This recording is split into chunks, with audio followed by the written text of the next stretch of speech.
We have some news for our audience. The White House has dismissed claims made by Fox News regarding the recent summit between Russian President Vladimir Putin and US President Donald Trump, calling them total fake news.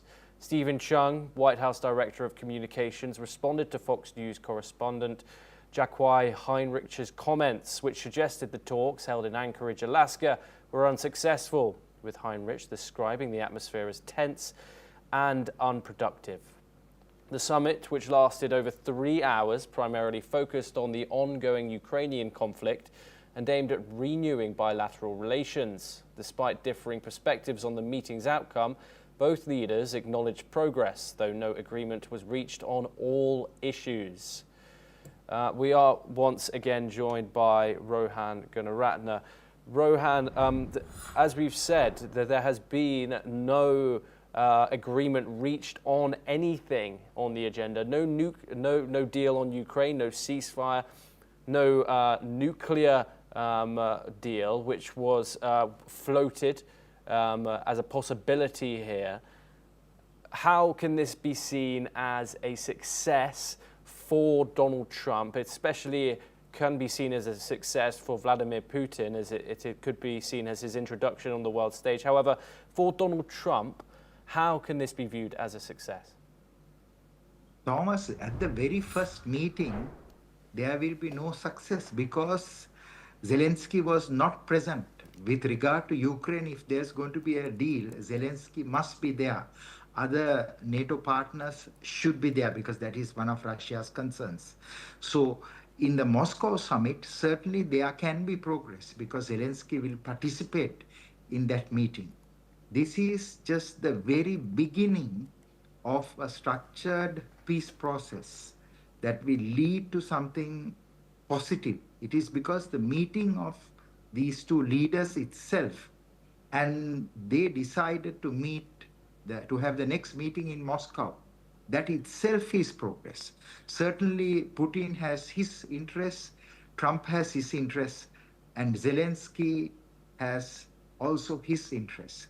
But this is the very beginning. So I don't think anyone should say that this meeting is not successful, that Trump and Putin meeting is a success. The very fact two world leaders met to discuss Ukraine itself is something that is commendable, something that should be praised, a process that is moving in the right direction. Yes, well, indeed.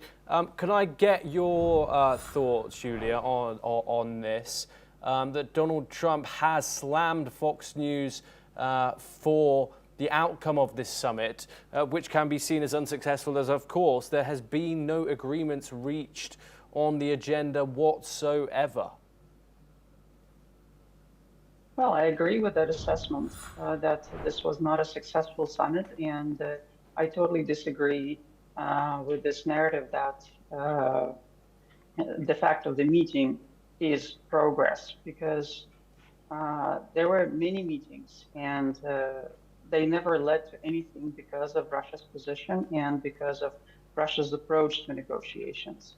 And it was already mentioned in this discussion that Russia wants to take control of the territories it has occupied, but this is not true. Russia wants to take control of the territories that it has not occupied, that are still under Ukrainian control, and that once Ukrainian troops withdrawn from Ukrainian territories, from those oblasts that Russia occupied only partly. And so this is and I'm pretty confident that Russia continued making these demands, and that the summit would not have been a success. Putin definitely tried to derail it and to distract attention from the issues that Donald Trump wanted to discuss. So, but both sides were interested in portraying it as some sort of a progress. For Putin, it was important because this is coming back to the international stage and gaining more legitimacy. And to President Trump, it was important because he does not want to admit he failed. But it is a failure. Yes. We now move on to some more news. We have some international reactions coming in regard